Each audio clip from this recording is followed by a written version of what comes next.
They'd seated me at table 12, right behind a flower arrangement so massive it could have hidden a small airplane.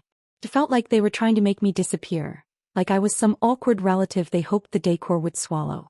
I smiled sweetly, though, because this charming young man had no idea what kind of storm he was about to walk into. 3 days later, he'd show up at my door with paperwork that would keep me laughing for weeks.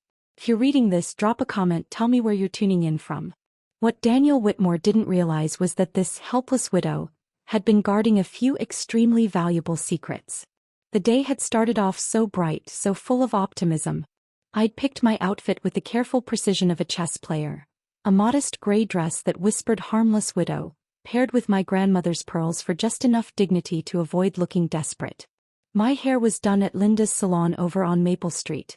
Nothing fancy, just respectable enough for my daughter's wedding. "Mom, you look acceptable," Olivia said when I arrived, already half distracted by whatever crisis the wedding planner was having this time. Acceptable. Like one of those participation trophies you give to kids just for showing up. I watched my daughter float around in her great-grandmother's lace gown, the one precious heirloom our family had somehow kept intact through the years. She looked radiant, glowing with that newlywed energy that makes everyone temporarily forget their own problems. But as the guests started streaming in, the social order became painfully obvious. Daniel's parents entered like visiting royalty. His mother, Carolyn, was dripping in diamonds bright enough to blind anyone within 10 feet. She moved through the room with surgical precision, air-kissing the powerful, nodding at the useful, and somehow managing to look right through me as if I were part of the furniture. "Excuse me," I said to the poor usher, showing him my card. "I believe there's been a tiny mistake." "Table 12, ma'am," he replied politely. "Right behind the decorative feature." Decorative feature. What a diplomatic way to describe my floral exile. I navigated my way to the corner, surrounded by enough blooms to fill a funeral home. From that horticultural prison, my only view was a jungle of hibiscus and baby's breath. Luckily, there was a big mirror across the room. From there, I could watch the party unfold and spot myself, Marjorie Collins' 72 years of accumulated wisdom, tucked away like yesterday's newspaper. The ceremony itself was lovely, I'll give them that. Olivia glided down the aisle like something out of a fairy tale, and Daniel looked polished in his tailored suit. But during cocktail hour, I began noticing something intriguing about my new son-in-law. He had different smiles. There was the megawatt charm for the obviously wealthy guests, the polite professionalism for the useful ones, and pure indifference for anyone who might ask for a favor instead of offering an opportunity. "Mrs. Collins," came a smooth voice. I turned to find Daniel himself approaching, armed with his most dazzling grin, the one reserved for people he intended to manipulate. "Isn't this just magical?" he said, gesturing toward the reception like he'd personally scheduled the sunset. "You must be bursting with pride." "Oh, absolutely," I replied, my tone sweeter than artificial sweetener. "Though I must admit, the view from here is quite educational." He either didn't catch the acid in my words or decided to pretend he hadn't. "I was hoping we could spend some quality time together soon," he said smoothly. "Really get to know each other properly." "How refreshing," I said. "Most people do that before marrying into the family. But I admire your creative approach to the timeline." That made his smile falter, just for a fraction of a second, but I caught it. "I was thinking dinner this week, just the two of us. I have some fascinating ideas about family collaboration." Family collaboration.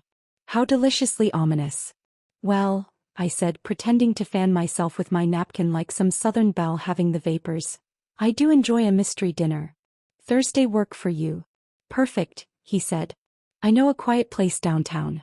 Excellent for meaningful conversations." Meaningful conversations about what, I wondered? My thrilling stamp collection? My bridge club gossip? "Can hardly wait," I told him, smiling pleasantly. When he drifted off to charm more promising targets, I caught my reflection again in that same mirror. A silver-haired woman in modest clothes, sitting behind enough flowers to stock a botanical garden. The picture of someone who probably clipped coupons and worried about her heating bills. Exactly the image I'd been cultivating for the past 2 years. Later, during the father-daughter dance, I slipped away to powder my nose in the marble ladies' room. There, under soft lighting, I reapplied my lipstick and practiced my harmless widow expression. When I returned to my floral fortress, Daniel was charming the elderly couple beside me, the Andersons, old friends from Jack's former firm. They were eating up every word. "Mrs. Collins," Daniel said, catching my eye, "really looking forward to Thursday." "So am I, dear," I replied with a polite smile. "So am I." As Olivia tossed her bouquet and the night began to wind down, I watched my new son-in-law work the room like a professional con artist in a tuxedo. He clearly had some elaborate plans cooking in that handsome head of his. Too bad for Daniel. I'd spent 72 years learning that the most dangerous players are usually the ones no one ever sees coming. And this old widow? She was about to get very dangerous. The post-wedding glow lasted exactly 48 hours before the real show began. Olivia called every day, her voice bubbling with that newlywed excitement. Each call was a little love song about how thoughtful Daniel was, how safe she felt, how he was always thinking ahead about their future and financial security. Security. That word drifted through our talks like smoke before a fire. "How lovely," I told her. "A husband should definitely think about money all the time, especially when it's someone else's." "What do you mean, Mom?" she asked, puzzled. "Oh, nothing, sweetheart. Just that financial planning is so romantic." She didn't catch the sarcasm, which was probably for the best. By Wednesday, time was crawling slower than a dental appointment you couldn't cancel. I kept busy with all the thrilling tasks of widowhood, dusting Jack's old books, trimming the roses, and wondering what exactly my charming new son-in-law wanted to discuss over what would no doubt be overpriced wine. Thursday night arrived with all the excitement of a tax audit. I dressed for the occasion. A simple black dress that said respectable but not rich, paired with my mother's pearl earrings and Jack's broken wristwatch that still looked dignified from a distance. The restaurant Daniel picked was one of those trendy spots downtown where they pronounce water with a French accent, and the waiters look at you like your existence ruins their artistic integrity. He was already seated when I arrived, looking every inch the successful young executive. "Marjorie," he exclaimed, practically jumping up. "You look absolutely radiant." "Thank you, dear," I said, taking my seat. "This place certainly is something." And it was something, the kind of something that made you wonder if they charged extra for the privilege of feeling inadequate. He ordered wine, a bottle whose name probably had more syllables than my high school diploma, and leaned back, ready for what he clearly thought would be a smooth, easy chat. "So," he said, swirling his glass like a sommelier with delusions of grandeur, "how are you managing life on your own these days?" "Oh, wonderfully," I said. 72 years of practice makes most things seem rather trivial." Of course, he nodded. "But it must get overwhelming sometimes, that big house, all those decisions." He was fishing, with all the subtlety of dynamite in a trout pond. "Jack always said I had enough opinions for 3 people, I replied. "So I keep myself well entertained." He laughed, that polished boardroom laugh that probably worked wonders on investors and unsuspecting relatives. "That's wonderful. But seriously," he said, lowering his voice, "don't you ever worry? About practical matters, finances, legal stuff, people who might take advantage of your generous spirit?" There was the real reason for dinner, dressed up as concern and served with expensive wine. "Should I be worried about something specific, Daniel?" I asked, keeping my tone light. "Not worried," he said quickly, "just prepared. You know how complicated things can get, especially for someone in your, unique situation." "My unique situation?" I raised a brow. "Like being a widow is some rare medical condition?" He leaned forward, voice dropping to that calm, patronizing tone men use when they think they're explaining something important. "Well, living alone, making big decisions without guidance, being vulnerable to people who might not have your best interests at heart." "Vulnerable to people like you," I thought. "How thoughtful of you to worry about my vulnerability," I said sweetly. "I've actually been consulting with my attorney," he went on, "about protective measures for people in situations like yours." "Protective measures," I repeated, smiling thinly. "How very considerate. What kind of protection are we talking about?" With the flourish of a magician pulling a rabbit from his hat, he produced a manila folder and placed it on the table as if it were the Holy Grail. "Just some basic paperwork," he said. "Nothing dramatic. Simply safeguards in case you ever need assistance making important decisions." I opened it carefully, the way you'd handle a live snake. "Power of attorney. Financial oversight. Medical decision-making authority." Complete control disguised as concern. Well, this is quite comprehensive, I said, flipping through the pages. My lawyer specializes in elder care, he added proudly. He's handled many cases like yours. Cases like mine, I repeated. How fascinating. Aunt Olivia is aware of this thoughtful initiative. She thinks it's brilliant, he said smoothly. Really, Marjorie, we just want to make sure you're protected from anyone who might take advantage of your trusting nature. My trusting nature. The boy had done his homework. Protected from whom exactly? I asked. Oh, he said, dishonest contractors, shady advisors, maybe even relatives who suddenly become very interested in your welfare. The irony was so thick you could have served it for dessert. How perceptive of you, I said. You've clearly thought this through. It's just common sense, he replied. These things are much easier to arrange before any complications develop. Complications, I thought. Like me maintaining control of my own life. I see, I said, smiling faintly. And I assume this needs to be handled quickly? Well, he said, straightening his tie, timing matters with these arrangements. I lifted my glass. Of course it does, dear. Timing is everything. He told me the longer I waited, the more people might start asking questions about my capacity to make decisions. My capacity. How thoughtful. He was already laying the groundwork to have me declared incompetent. Well, I said, closing the folder and resting my hands on top of it like I was giving it a blessing, this certainly deserves careful consideration. Relief spread across his face like he'd just landed a big new client. Of course, he said quickly, take all the time you need. Though my attorney did mention that, prompt action would be advisable. Prompt action. Translation.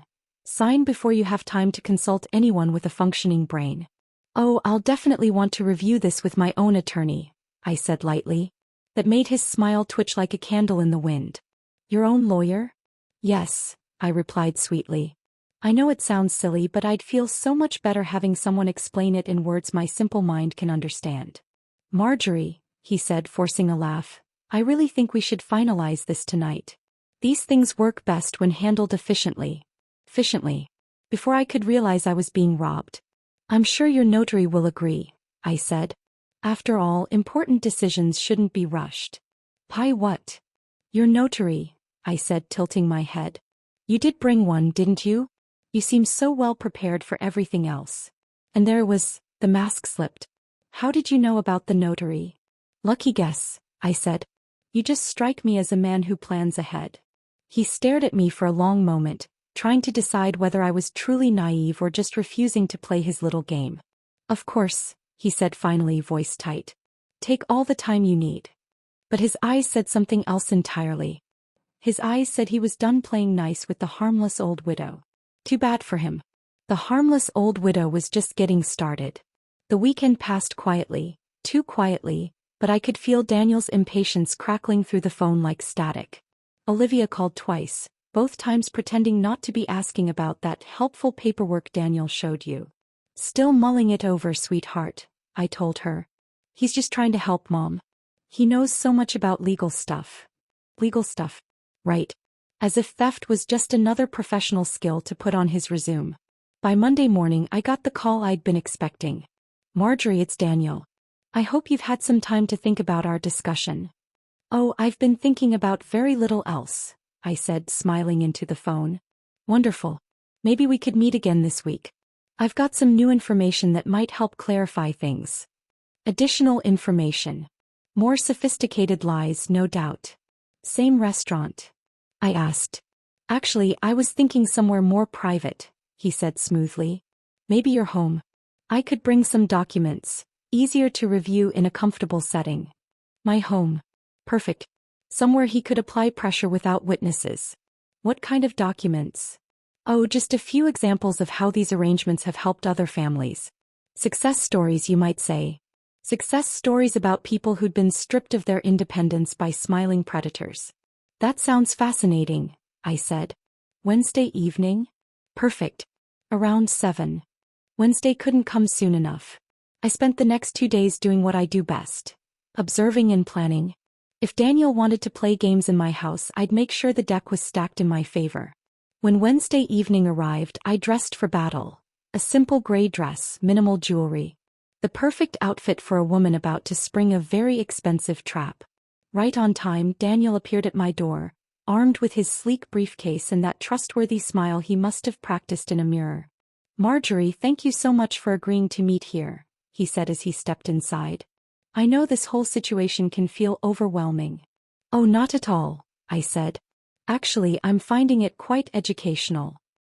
He settled into my living room like he owned the place, spreading out his papers across my coffee table with the confidence of a man who'd done this many times before. "I brought some case studies of families who've benefited from these arrangements," he began smoothly. "I think you'll find them reassuring." "How thoughtful," I said, leaning back. "But before we get into other people's stories, I have a few questions about yours." "Pie's story?" His smile twitched. "Yes. I'm curious about your background, your qualifications for managing other people's lives." He blinked. "Well, I have extensive business experience." "In what field?" "Investment management. Primarily." "For which firm?" "I work independently now." "And before that?" "Various positions in financial services." "Various positions. How perfectly vague. How long have you been, let's say, advising elderly people on their financial decisions?" "I wouldn't call it advising," he said quickly. "Of course not," I nodded. "More like protective planning?" "Exactly." "And how many elderly people have you protected?" "Few." "Families who needed guidance." "Guidance they asked for," I said, "or guidance you suggested they needed?" The only sound in the room was the steady ticking of my grandmother's clock. "Marjorie, I think there's been some misunderstanding about my intentions," he said. "Oh, I understand your intentions perfectly," I replied softly. "What I'm curious about are your methods." "Pie methods?" "Yes," I said, voice cool. "Your methods for spotting vulnerable targets. For earning their trust. For convincing them to sign away their rights." "I would never." "Never what, Daniel?" I interrupted. "Never target widows? Never manipulate them with false concern? Never steal their independence under the pretense of protection?"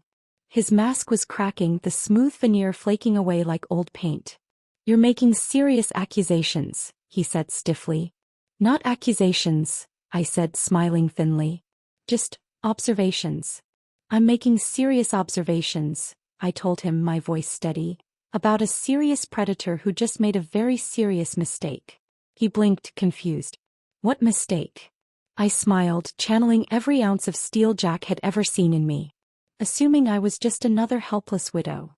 "Marjorie, I think you're confused." "Oh, I'm not confused at all," I said softly. "I know exactly what you're trying to do. The real question is, do you know what I'm about to do?" His face tightened. "What are you talking about?" "I'm talking about the fact that I've been recording this entire conversation," I said calmly. "About the private investigator who's been tracking your activities for weeks. And about the attorney who's preparing criminal charges against you as we speak." The color drained from his face like someone had pulled the plug on his confidence. "You can't prove anything." "Oh, I can prove everything," I said, leaning forward. "Your financial mess, your gambling debts, your little pattern of targeting lonely women. It's all there." "That's impossible," he stammered. "Is it? Tell me, Daniel, how much do you owe in gambling debts?" He froze, eyes wide. How do you know about that?" "I know everything about you," I said quietly. "Including the fact that you're not my first admirer." "What do you mean?" "I mean you're not the first charming young man who's tried to separate me from what's mine. The difference this time is that I came prepared." "Prepared how?" I stood up slowly, lowering my voice to a whisper sharp enough to slice glass. "Prepared to destroy anyone who tries to steal what my husband spent 40 years building." "You don't understand," he said, voice breaking. "I'm desperate. I need." "You need to leave," I interrupted, "before I call the police." "Marjorie, please. We can work something out." "The only thing we're working out," I said coldly, "is whether you leave voluntarily or in handcuffs." He scrambled to gather his papers, hands trembling, his carefully planned con collapsing around him like a house of cards in a hurricane. "This isn't over," he hissed. "Oh yes," I said, thinking of Jack's secrets waiting in the basement. "It is." After he left, I poured myself a glass of Jack's best wine and sat alone in my quiet kitchen. Tomorrow I'd go down to the basement and open that old safe. Tomorrow I'd find out exactly what weapons my husband had left me. But tonight, I savored the memory of the look in Daniel Whitmore's eyes when he realized he'd chosen the wrong widow to mess with. Some predators never learn. Sometimes the prey has bigger teeth than the hunter. Thursday morning I stood at the top of my basement stairs, holding Jack's old key. My heart was pounding, half with dread, half with anticipation. For 2 years I'd avoided this moment, too weighed down by grief to face whatever secrets my husband had kept hidden. But Daniel Whitmore had just given me an excellent reason to finally open that safe. The basement smelled of old paper and Jack's cologne. The scent still clung to his clothes, hanging neatly in the corner where he'd left them. His desk sat untouched, crossword puzzles half-finished, coffee rings on coasters, his reading glasses resting on top of an old ledger. The safe was tucked behind a panel I'd never noticed before, disguised to look like part of the concrete wall. Jack had always been cleverer than he let on. Inside were documents that made my hands tremble. Bank statements from accounts I'd never heard of. Investment records stretching back decades.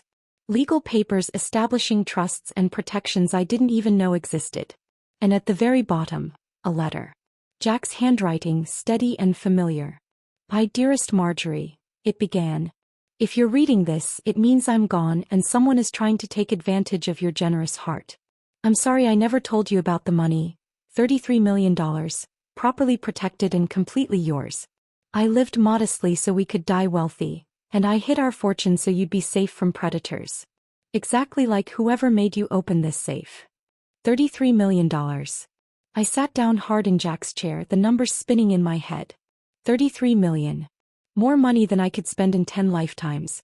"There's a business card in this envelope," the letter continued, "for Carol Peterson. She's been handling everything since I got sick. She knows about the threats you might face and she has instructions to help you fight back. Don't let anyone steal what I spent 40 years building for you. Use every penny if you have to. Make them regret the day they decided to mess with my wife." I found Carol's card and dialed immediately. "Peterson Law Office. This is Marjorie Collins," I said. "I believe my husband Jack arranged for you to assist me." "Mrs. Collins," a calm, firm voice replied, "I've been waiting 2 years for your call. Can you come in today?" "How soon?" "How about right now?" Her office wasn't anything like the stuffy legal chambers I'd imagined. It was bright, modern, family photos scattered among the degrees on the wall. Carol Peterson herself looked about 50, with sharp eyes and a handshake that could crack walnuts. "Marjorie, please sit," she said warmly. "Jack told me this day might come." "What day?" I asked. "The day someone tried to manipulate you into signing away your rights." She spread documents across her desk. Trust papers, investment portfolios, legal protections I'd never dreamed of. "Your husband was remarkably perceptive," she said. "He predicted that within 2 years of his passing, someone would approach you, probably through family connections, trying to gain control of what they assumed were modest assets." "But they're not modest," I whispered. "No," she said, smiling slightly. "They're not. $33 million, protected in an irrevocable trust. You control everything. No one else can touch it. Not even if they somehow got power of attorney. Even if I'd signed Daniel's papers?" "Exactly," she said. "He could have stolen your signature but never your fortune. Jack made sure of that. Even if you'd signed anything," Carol said firmly, "Jack made sure you'd be protected from exactly this kind of manipulation." I leaned back in her office chair, feeling like I was seeing my entire life clearly for the first time in 2 years. "So, Daniel can't touch any of it?" "Not a cent," she said. Then her smile changed. Sharp, dangerous, almost predatory. "But more importantly, you now have the resources to make sure he never tries something like this again." "What do you mean?" Carol's grin widened. "I mean we're going to destroy him so thoroughly he'll spend the rest of his life warning other con artists never to underestimate widows." I raised an eyebrow. "And how exactly do we do that?" "Criminal charges for attempted fraud, civil suits for damages," she said, her voice calm and confident. "And we'll dig into every financial transaction he's made for the last 5 years. Is that legal?" "Perfectly legal," she said, smiling like a cat with cream. When someone tries to defraud you, everything they've done becomes fair game. We'll trace where his money came from, where it went, and who else he owes. We'll expose his entire operation. Operation. I repeated. Oh yes, she said, leaning forward. Men like Daniel don't work alone. There's usually a whole network behind them, people who find and target vulnerable women. We're going to find them all. I thought about Olivia, her tears when she talked about Daniel's debts, the way he'd played both of us so carefully. What happens to my daughter's marriage? I asked quietly. That's up to her, Carol said. But she'll be making that decision with all the facts, not just the lies he's been feeding her. And as for the money, it stays secret until you decide otherwise. The beauty of Jack's plan is that you can live exactly as you have been, or buy a yacht tomorrow. Totally your call. I gathered up the trust documents, feeling like I was holding lightning in my hands. When do we start fighting back? Carol smiled. We already have. The moment you walked into my office, Daniel Whitmore stopped being the hunter and became the target. Driving home, I couldn't stop thinking about Jack's letter. He'd known this would happen. He'd prepared for it. He'd armed me for a war I didn't even know was coming. And more than that, he'd given me permission to win. That evening, Olivia called. Mom, Daniel seems really upset about something. He won't tell me what happened when you two met. We had a fascinating talk about his plans for my future, I said lightly. What kind of plans? The kind that assume I'm too stupid to protect myself. Mom, he's just trying to help, she said, her voice trembling. Sweetheart, I said gently, there are things about your husband you don't know. And things about our family, our finances, that you don't know. Tomorrow, I think it's time you learned the truth. What truth? She whispered. The truth about what your father really left me, I said. And the truth about what I'm going to do to anyone who tries to steal it. There was a long silence on the other end. Mom, you're scaring me. Good, I said softly. It's about time someone in this family was properly scared. After she hung up, I sat in my kitchen, Jack's letter open in my lap. $33 million. And now, a war to spend it on. Daniel Whitmore thought he was hunting a helpless widow. He was about to discover he'd wandered into the lair of a very wealthy, very angry dragon. And dragons don't negotiate with thieves. They incinerate them. Friday morning arrived with a phone call from Carol Peterson, carrying the sweet promise of professional revenge. I found a lawyer, she said, excitement in her voice. Someone who specializes in prosecuting elder fraud. She wants to meet with you today. How soon? This afternoon. She's very interested in Daniel's case. Why? Because she suspects he's part of a larger operation. If we can prove that, we can take down the entire network. The meeting that afternoon took place at the district attorney's office, where I met Sarah Chin, a sharp-eyed prosecutor who looked like she ate insurance fraud for breakfast. Mrs. Collins, she said, shaking my hand firmly, tell me about your son-in-law's approach. So I did. Every word, every manipulation, every calculated lie he'd fed to me and to Olivia. Classic pattern, she said, jotting notes. Family connection, emotional pressure, urgency to sign documents. He's done this before. How can you tell? I asked. Because amateurs make mistakes, she said flatly. Daniel didn't. He knew exactly which emotional buttons to push, which legal phrases to use, how to time everything. This is his profession. So what do? We set a trap, she said. Make him think he's won, then document everything. Carol leaned forward. What kind of trap? Mrs. Collins calls him, Sarah explained, tells him she's reconsidered, ready to move forward with signing the papers. We record his reaction, his instructions, every word. Then we arrest him the moment he shows up with a notary to witness the signing. I smiled, picturing Daniel's face. The desperation, the debts, the certainty he'd outsmarted a harmless old woman. When do we spring the trap? I asked. Monday, Sarah said. That gives us the weekend to wire your house for recording and coordinate with the police. Saturday, I spent the day preparing for the performance of my life, practicing my grateful widow voice, rehearsing my lines about feeling so safe under Daniel's protection. By Sunday, Olivia showed up looking worried and pale. Mom, Daniel's been acting really strange. He keeps asking about Dad's finances, about whether you might have had hidden accounts or investments. What did you tell him? That I don't know anything about your money. But Mom, why is he so interested? I looked at my daughter, beautiful, trusting, and completely unaware that the man she'd married was a predator hunting her mother. Because he needs money, sweetheart, I said quietly. How desperately? I met her eyes. Desperately enough to steal it from his wife's mother. You really think he's trying to steal from you? Olivia asked, her voice barely above a whisper. I don't think, sweetheart, I said quietly. I know. The question is whether you're ready to see the proof. What kind of proof? The kind that'll destroy your marriage, I said, meeting her eyes, but save your mother. She sat in silence for a long time. Finally, she said, show me. Monday morning, I made the most convincing phone call of my life. Daniel, it's Marjorie, I said sweetly. I've been thinking about our conversation. Oh. His voice was carefully steady, but I could hear the excitement just beneath it. I think you're right. I do need protection. I'd like to move forward with those papers. The relief in his voice was almost comical. That's wonderful, Marjorie. When would be convenient? As soon as possible, I said. This weekend made me realize how vulnerable I really am. Perfect, he said smoothly. I can have everything ready by this afternoon. This afternoon? I let a note of elderly confusion creep into my voice. These things work best when handled efficiently, he said just a little too quickly. I'll bring my notary. We'll get everything signed and you'll be completely protected. Protected from him. Well, I said, pretending to hesitate, if you think it's best. I do, he replied. Let's say 3 o'clock at your house. 3 o'clock sounds perfect. When I hung up, Carol, who'd been monitoring the recording equipment from across the room, gave me an approving nod.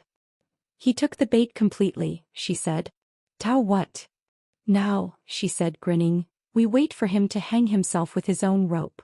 At exactly 3 o'clock, Daniel Whitmore arrived, briefcase in hand, notary in tow, wearing his most trustworthy smile. Hidden cameras captured everything as he spread the papers across my coffee table. Marjorie, I can't tell you how relieved I am that you're taking this step, he said. I realized you were right, I replied, my voice tremulous and sweet. An old woman like me needs guidance. Exactly, he said.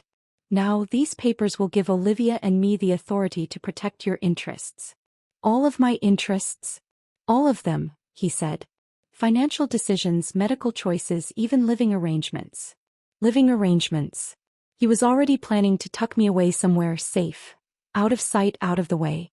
And this needs to be notarized today because delays create complications, he said smoothly. The sooner we get this in place, the sooner you'll be protected. I picked up the pen, letting my hand tremble slightly. This is quite overwhelming. I know it seems complicated, he said, but trust me, this is the best thing for everyone. Trust him. The man trying to steal my life while pretending to save it. I signed the first page, paused and looked up. Daniel, can I ask you something? Of course. What happens to my money after I sign this? Your money will be professionally managed, he said quickly. You won't have to worry about investments, bills, or financial decisions anymore. By whom? By people with experience, he said. People who understand these things. People like you? He smiled. People like Olivia and me. I signed the second page. And if I change my mind later? Well, he said, glancing at the notary, that would depend on your mental state at the time. These arrangements are meant to be permanent. Permanent. Like a prison sentence. I see, I said, signing the third page. Daniel, there's something I should mention. What's that? I think there might be more money than you realize. His eyes lit up like Christmas morning. More money. Jack may have had some accounts I didn't know about, I said. Hidden investments, perhaps. How much more money, Marjorie? And there it was. The greed, the desperation, the confirmation I'd been waiting for. I'm not sure, I said lightly. Maybe, significant amounts. His hands actually started shaking. Significant how? Well, I said, setting down the pen without signing the final page. That's where things get interesting. What do you mean? I smiled. The kind of smile that made him finally realize he was in real trouble. I mean, you're under arrest, Daniel. The room froze. You've what? You have the right to remain silent, I said calmly.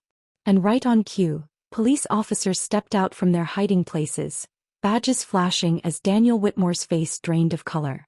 You can't." "Oh, I can," I said, standing. "And I did. And now you're going to learn what happens to predators who hunt the wrong prey."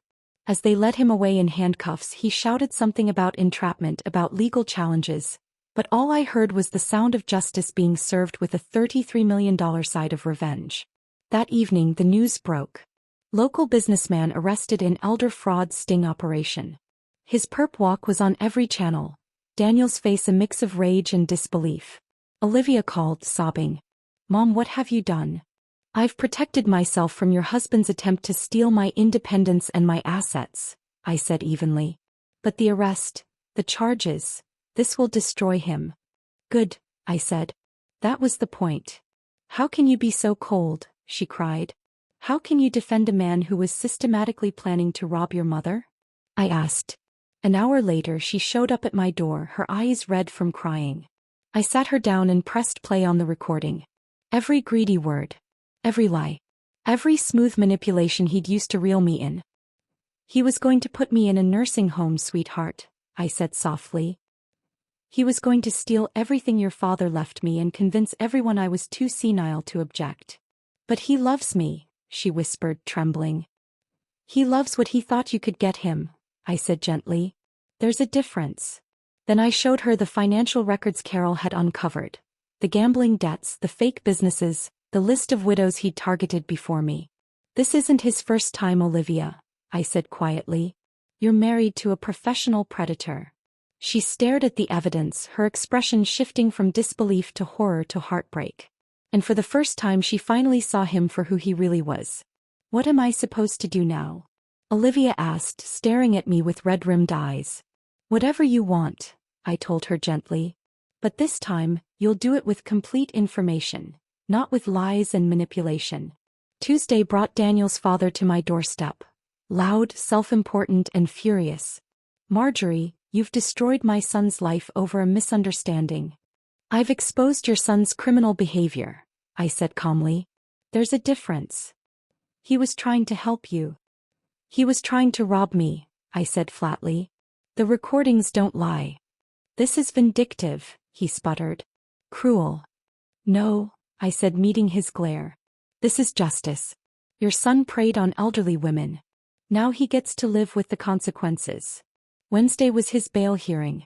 Daniel Whitmore tried to paint himself as a concerned son-in-law, entrapped by a paranoid old widow. The judge wasn't impressed.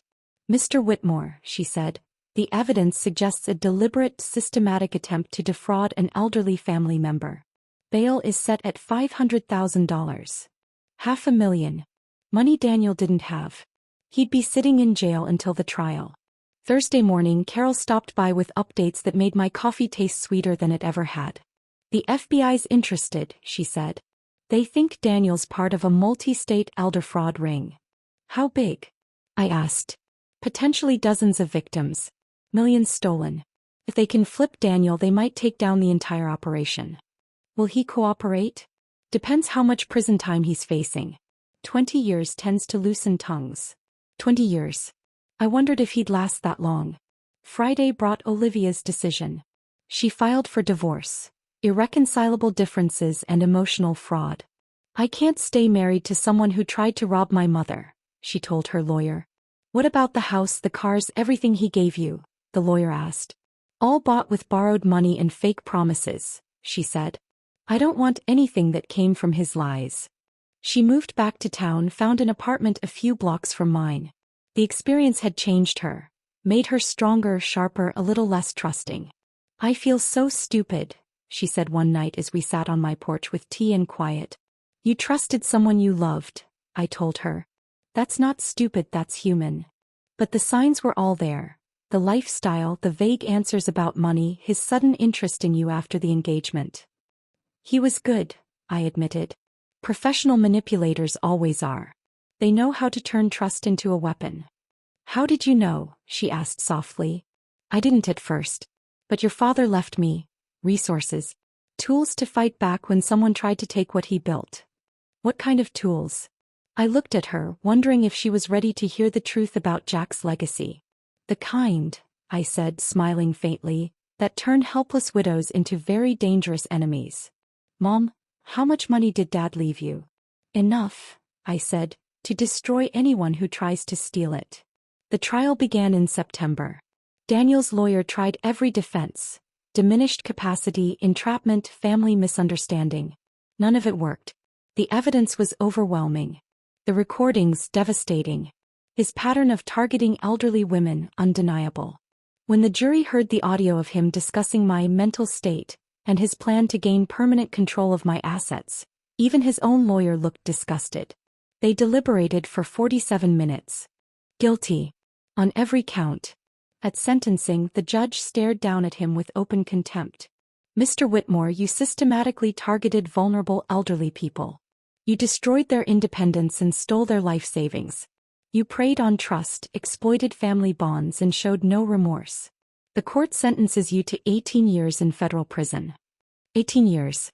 He'd be 55 when he got out, assuming he survived that long or anyone ever trusted him again. As they led him away, he turned toward me, eyes blazing with hate. This isn't over, old woman. I smiled sweetly. Oh, yes it is. After the trial, Carol and I celebrated at the same fancy restaurant where Daniel had first tried to charm me out of my fortune. You realize you've become something of a legend in elder law circles, she said, lifting her wine glass. Really? You're the widow who fought back and won. You've inspired victims to come forward, families to start asking questions. Good, I said. No one else should ever go through what he planned for me. What's next for you? She asked. I thought about Olivia, rebuilding her life with hard-earned wisdom. I thought about the other victims, the ones who hadn't been as lucky. I thought about Jack's trust and the power it gave me to protect people who couldn't protect themselves. Next. I said slowly. I make sure this never happens again. Carol smiled. That sounds expensive. I can afford it. That night I sat in my quiet kitchen, Jack's letter open on the table one last time. He'd known this day would come. He'd prepared me for it. He'd given me the weapons to win a war I hadn't even known existed. But more than anything, he'd given me permission to be dangerous. Daniel Whitmore learned too late that some widows bite back, and some bites are fatal. The aftermath brought visitors. Tuesday morning, Carolyn, Daniel's mother, appeared at my door, dripping in desperation disguised as dignity. Marjorie, we need to discuss this unfortunate situation. I opened the door wider and smiled. Come in, Carolyn. I was wondering when you'd show up. She swept into my living room like she still owned the world, but I could see the cracks in her armor. The jewelry was there, sure, but it somehow looked cheaper now. The designer outfit was still tailored to perfection, but just a little dated. This vendetta against Daniel has gone too far, Carolyn announced, her tone dripping with authority she no longer possessed. Vendetta? I asked lightly. Is that what we're calling prosecuting criminals these days? He made a mistake, she insisted. People don't deserve to have their lives ruined over one bad decision. One bad decision? I repeated. Your son systematically targeted elderly women for years, Carolyn. That wasn't a mistake. It was his business model. She shifted in her seat, the mask of superiority beginning to crumble. The family is suffering because of your actions. The family is suffering because of Daniel's crimes, I said calmly. We're losing everything, the house, the business, our reputation. And there was not guilt, not sorrow for the victims, just fear of losing their social standing. How tragic, I said dryly. I'm sure the women your son stole from will be heartbroken to hear about your inconvenience. You don't understand, she said, her voice cracking. We have obligations, commitments. You had an obligation to raise a son who didn't prey on vulnerable people, I cut in. How'd that work out? Her composure snapped completely. What do you want from us? Nothing, I said. I already got what I wanted, justice. There must be something, she pressed. Money? A public apology? Surely we can work something out. I studied her face, seeing the desperation she was trying so hard to hide. Actually, there is something you can do, I said. Hope flickered in her eyes. What? Disappear, I said softly. Move away. Change your name. And make sure no one in your family ever targets another elderly person again. That's unreasonable. Prison is unreasonable. Poverty is unreasonable. Losing your independence to a predator is unreasonable. My request. I leaned forward. Perfectly reasonable. She left without another word, her dignity trailing behind her like torn silk. Wednesday brought Daniel's former business partner to my door, a greasy man named Richard Hale who smelled faintly of cologne and desperation. Mrs. Collins, he began, oozing false charm, I think we can help each other. I doubt that very much, I said. I have information, he said quickly. Names of other victims. Amounts stolen. Methods used. That kind of information could help you recover losses. In exchange for what? I asked. Leniency for Daniel, he said, maybe early parole. I laughed, actually laughed. Richard, let me explain something to you. I don't negotiate with criminals. I destroy them. You're making a mistake, he said, sweat beading on his forehead. We could be valuable allies. You could be valuable inmates, I said, standing. Which is exactly what you're about to become. I called Carol the moment he left. By Friday, Richard Hale was under federal investigation for his part in the elder fraud network. The following week, the parade began. Real estate agents who'd helped launder money, lawyers who'd drafted fake documents, bank employees who'd quietly shifted stolen funds. One by one they came to bargain. One by one I sent them straight to Carol and the FBI. You're building quite the reputation, Carol said during one of our weekly meetings. Word is spreading that targeting you was Daniel Whitmore's fatal mistake. Good, I said. Fear is an excellent deterrent. The federal prosecutor says your case is changing how they handle elder fraud networks, she added. How so? Usually they catch one or two people and call it a win. Your case is giving them access to an entire organization. And the other victims, 37 confirmed so far with more coming forward every week. 37. I whispered. Over $12 million in total losses, she said. 12 million, I repeated, shaking my head. All stolen from people who just trusted the wrong person. Can we get their money back? Most of it, Carol said. Federal asset forfeiture laws are very generous when criminal enterprises are involved. And Daniel's personal assets? Being liquidated, the house, the cars, the jewelry, everything. It'll all be divided among the victims. I wasn't actually defrauded, I said. I never signed his papers. True, she said. But technically you still qualify.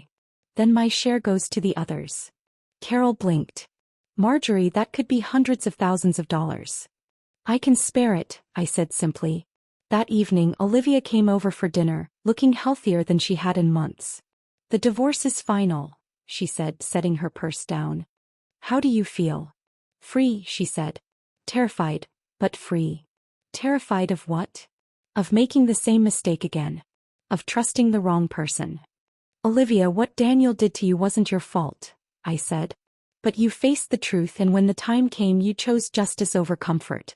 That takes courage. She hesitated. Did it ever cross your mind that you might be in danger? That his friends could come after you? I smiled, thinking of the new security system, the federal contacts, and the quiet but watchful network Carol had helped me build. Let them try, I said. I'm not the helpless widow they think I am. Olivia laughed softly. No, she said. You're definitely not that. After she left, I sat alone in the quiet house, thinking about how much had changed since the day Daniel Whitmore first walked into my life with his charming smile and fraudulent concern. 6 months ago I'd been hiding my resources, pretending to be modest, just trying to stay invisible. Now my calls got returned. My concerns were taken seriously. My enemies went to prison.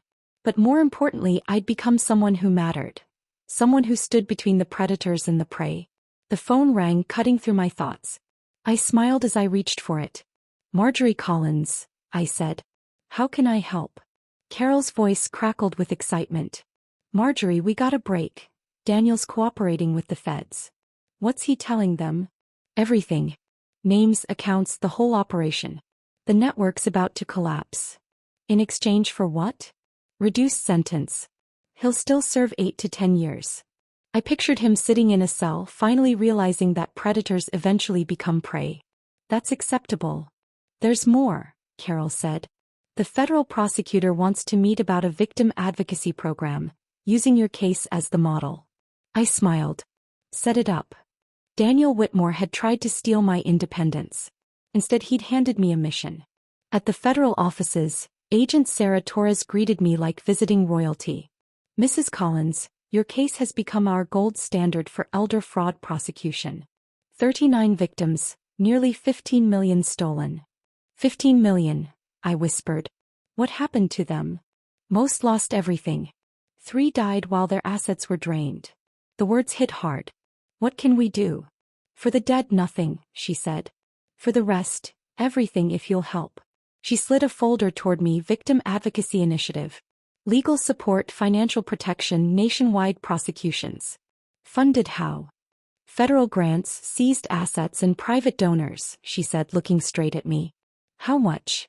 Startup 2 million. About 5 million annually. I thought of Jack's Trust, built to protect, not to hoard. Where do I sign? 3 hours later, I'd bankrolled the largest elder fraud task force in U.S. history. Mrs. Collins, Torres said, you just declared war on a multi-billion-dollar industry. Good, I said. Wars keep life interesting. That night, Olivia and I celebrated at the same restaurant where Daniel once tried to con me. Mom, are you sure about spending this much on strangers? They're not strangers, I said. They're people like me, like who I could have been. 5 million a year's a lot of money. Your father built this fortune to protect people, I said. I'm finally using it for that. She lifted her glass. To making predators extinct. 3 months later, the program launched. Within weeks, investigations opened in a dozen states. 17 arrests. Then came the call from Agent Torres. Mrs. Collins, we just arrested Daniel's mentor, the man who taught him everything. Who? William Whitmore. His uncle. He's been running these scams for 20 years. I exhaled slowly. The family business, then. Over 100 victims, she said. He's facing life without parole. Justice, I thought, truly does have a sense of irony. Agent Torres called first thing that morning. Marjorie, William Whitmore's deal is in motion. Full cooperation for a reduced sentence. How reduced? 15 years minimum, she said. He's giving us names, accounts, and locations from 30 states. It could collapse the entire elder fraud network. I thought about justice versus revenge. Punishing one man or protecting thousands. Take the deal, I said. But make sure he serves real time. Within 6 months, the results were staggering. Our program had sparked arrests in 23 states. Decades-old fraud rings fell apart like paper in rain. You've become the most feared woman in elder fraud circles, Carol said, grinning. They even have a term for it. A Marjorie Collins situation. What does that mean? Total destruction. Federal prosecution. Assets gone. Game over. Perfect, I said. Fear's the best deterrent. They're even talking about naming the new statute after you, she added. The Collins Act. I laughed. Tell them to go with Don't Mess with Widows. It's catchier. That night I sat in my garden reading reports.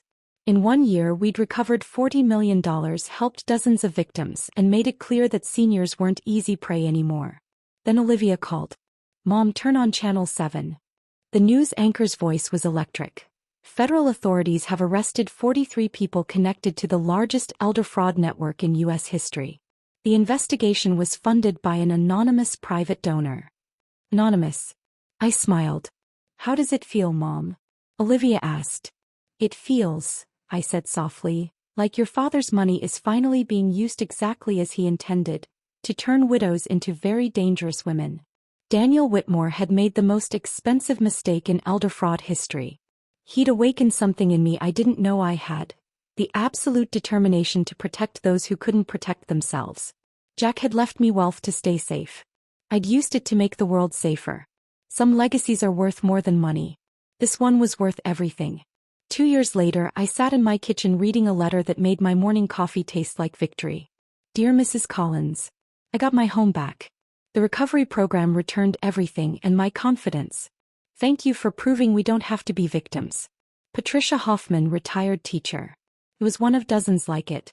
Each letter reminded me that Jack's Trust had become something far greater than protection. It had become justice. The doorbell rang.